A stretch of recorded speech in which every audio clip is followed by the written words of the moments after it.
Okay, so today Scully wants to read the ghost stories, your emails. So go ahead. You're going to have to speak up. I can't hear you, Scully. Just what I thought.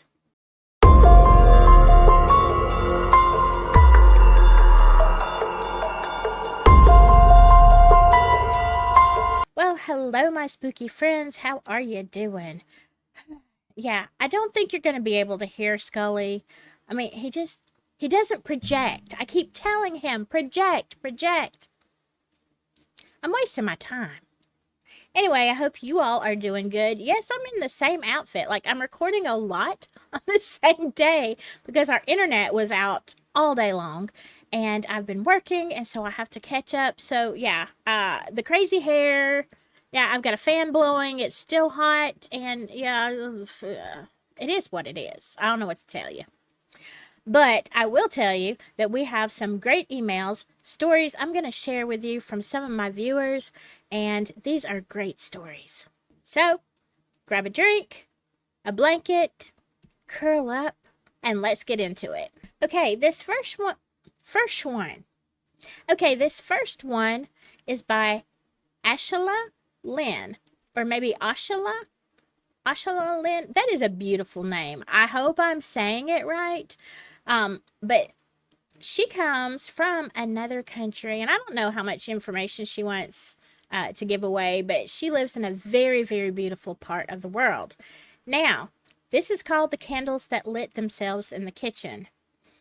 So sometimes things happen in life that we think really could not have happened, and we think no one will believe us. Boy, ain't that the truth. We even wonder, did that really happen? Because it is so hard to believe, even when we wonder, did I imagine that? So this is a true story. In 2009, a wonderful man came into my life in a way that no other had or maybe ever will. It was special, a romance of a lifetime. One night I went to visit my newfound love for dinner. I blew out my candles as I always did before I would leave the house. I was careful to do this. Like, I made sure that I always blew them out. The thing is, the candles I keep lit are right by the front door, so I would always blow them out before I would walk out of the door to leave. I get it. Like, we do routine things. Like, because of my ADHD, like, I have to do things in a certain order or else something gets forgotten. So I feel ya. Like a good and responsible house owner, these were stem candles, and the long white, thin, romantic looking candles. After a great dinner with this man, I walked home feeling the magic of this new person who had come into my life. And no one is going to believe this, what happens next. As I approach my front door, I can see through the door, because it's all glass, that the candles are lit. How could this be? I stood there stunned in disbelief. I had the clear memory of putting them out. Could I have somehow forgot? Well, the thing is, if I would have forgotten and left them burning, then they would have melted down by the time I returned. Furthermore, they were not melted down, so making it look like they had not been burning the entire time I was gone, say 2 or 3 hours, and the taper candles were lit and were still tall. How could this be? I live alone. No one could have lit this but me, and I was sure to put them out. I felt deep down inside that this was Spirit's way of telling me that the man who I was sharing time with had been sent to me like a very special gift in my life for that moment. I think the candles being lit on their own was a way of Spirit telling me, you are not alone. Nothing like this ever happened again. I never met anyone so special for romance, and never had any candles light on their own or be lit for me. I felt like the light of the candles was welcoming me home. Like you think you are alone, but you are not. Okay, the thing about this story that makes it so very believable is the fact that, yes, if you know anything about taper candles, like I love to burn them at holidays when the family is there, but literally you light those candles and I'm telling you, like 20, 30 minutes later, they're down to little nubs. Like they don't stay up. So if you left and you know you'll always put the candles out, then you come back 2 or 3 hours later, those candles, even if they were slow burning, would still be way, way down, not still full tall candles. So I don't know. I love that story. Maybe it was a, thing about the guy that you were seeing. Sachi, she's back in the picture. You know how it is. I wish she'd show her face more instead of her rear end. But there you go. Especially because she has developed some kind of allergy and her bottom is just a little bit bare, and I don't want it on the camera. It's like nobody needs to see all that. That's bare skin, girl. Anyway, we're getting it slowly coming back in, I hope. All right. So, what did you think of this story? Thank you so much, Ashila, for sending it in. Actually, she sent me a lot of stories, but they're not the ghost stories. They're more like otherworldly visitor stories that have happened to her. So if that's something that you want to hear about, please let me know and I'll share them. But for right now, we're going back to the ghosts. This one comes from MP1414. Thank you for sharing these stories. It's a relief to have space to share unconventional experiences. It sure is. Like, look, you can't, a lot of times you just can't tell people, but you need to vent. So I am here for you. I was attending massage therapy school on the second floor of an old office building. The classroom had 5 tables that sat 4 on the left and right of the room. I was sat on the right side of the room at the second table and on the end by the mid-room path, being attentive to the lecture. In a flash of a moment, my awareness clocked something at the back of the room. I became stiff as a statue, and without turning my head at all, my full awareness was locked in on the static man figure that just popped through the wall. My gaze was still locked onto the instructor, but I was not seeing her. I was seeing the static figure as if I had turned my head around and given it my full attention. Literally seeing through the back of my head, I watched. Literally seeing through the back of my head, I watched the static figure notice that I could see it. It began to skirt the back of the room and come along the side wall to the table where I sat. That was so frightening I could hardly breathe. My sight corrected itself, and I bolted from that room as soon as possible. No one else mentioned seeing anything, so I said nothing. I've never figured out who or what was there. Okay, so if I am understanding this correctly, you were looking at the instructor and you see this static shadow person come through the wall. But it was like, I don't understand. Was it behind you, but you could still see it? Like, if that is the case, I would say it is your spirit man that literally turned around inside you, y'all. It can happen. If it hasn't ever happened to you, it's a freaky experience, but like you can still see it, whether it's in your mind's eye or whether your inside body just kind of turns around. Anyway, I guess that was like, where was this guy? And it would make me wonder if it had anything to do with time of day or did someone pass recently. Very, very interesting. Thank you so much, MP1414, for sharing that one. This next one comes by Sheila Robertson.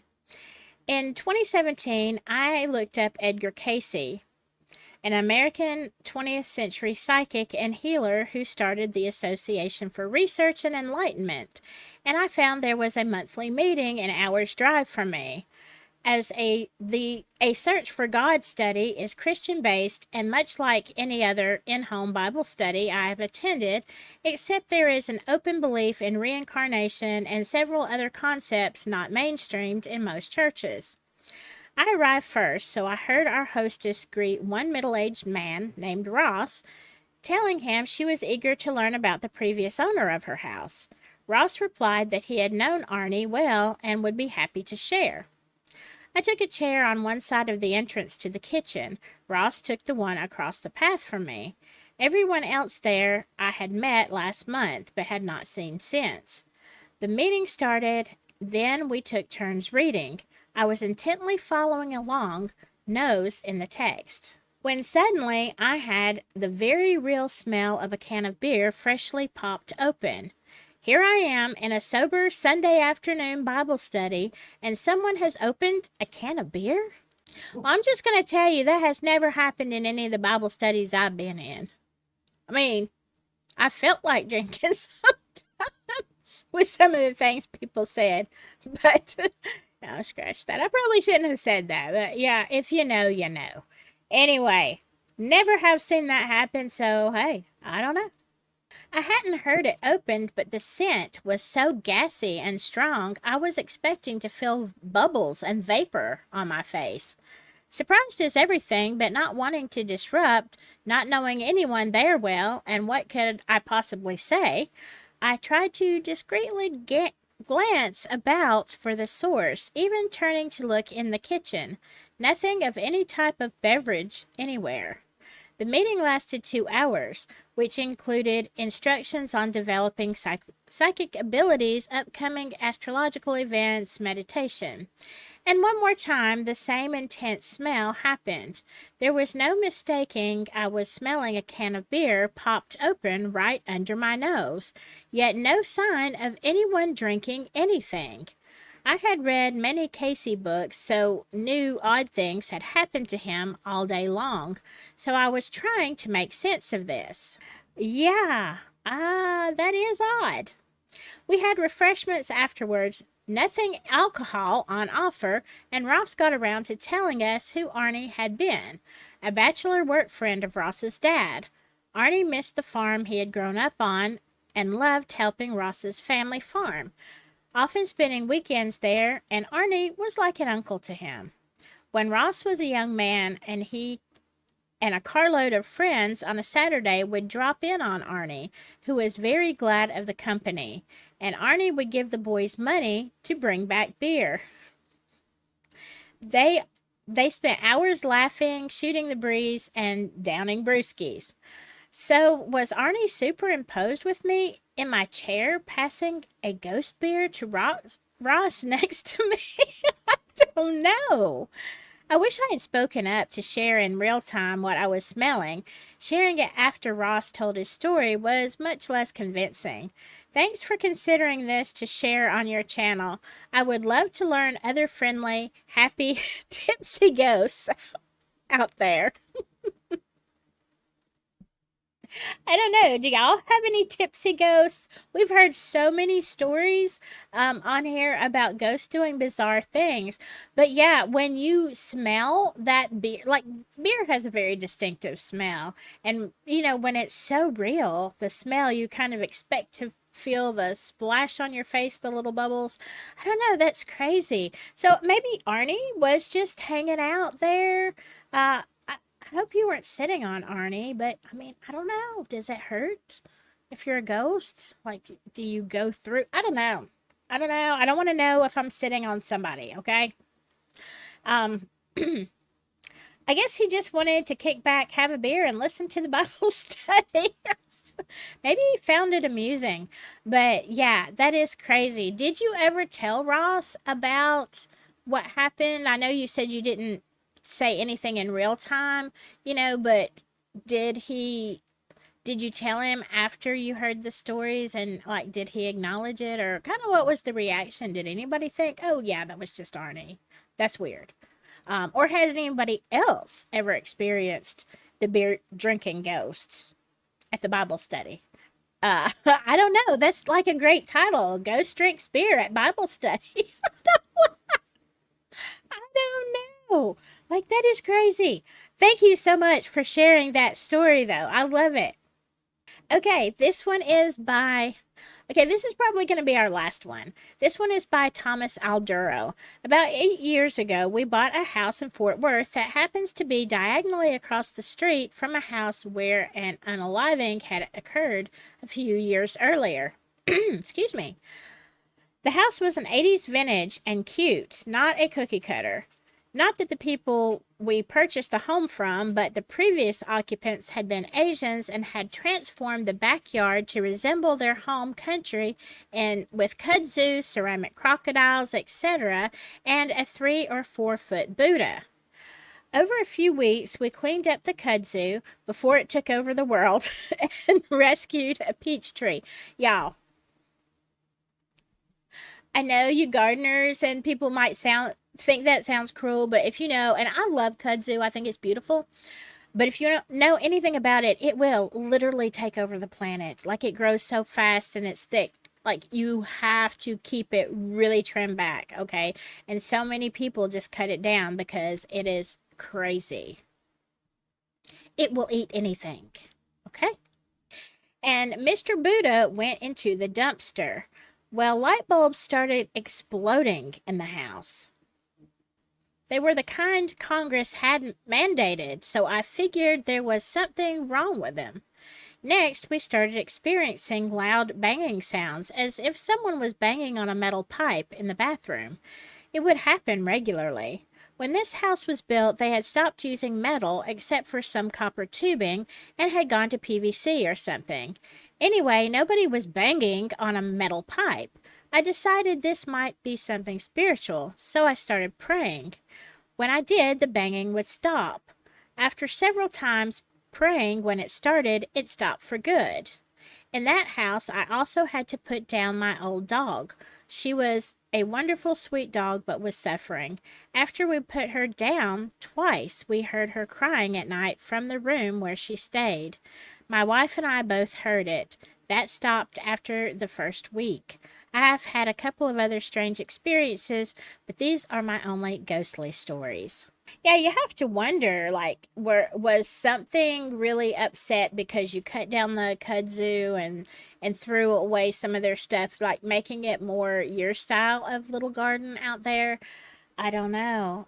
Especially, light bulbs blowing, and they say that ghosts have a lot of, things to do with electricity. We hear this a lot. Very interesting that you handled it. I'm glad that, you prayed and the stuff stopped. So, thank you so much for sharing that story. All right, I want to hear from you. What do you think about these stories? Comment below. Tell me what you think. And please share your stories. Like I said, you can either share them in the comments or you can write to me at this email, avelincottage@gmail. Okay? Do that one if you have a longer story or if you don't want your name out there. I get it, okay? Not everybody wants to acknowledge or have people know I see ghosts. A lot of people catch flack for it, so I understand. All right, I hope you have a beautiful day, rest of the week, day, evening, whatever. And, if you like true ghost stories and you feel like you want to come back here sometime, you might want to hit that subscribe button, like if you want to. That would be great. I would love it. Scully would love it. Sachi, who's in my lap now, would love it also. I will see you next time, but in the meantime, whatever you do, just stay spooky. Bye-bye.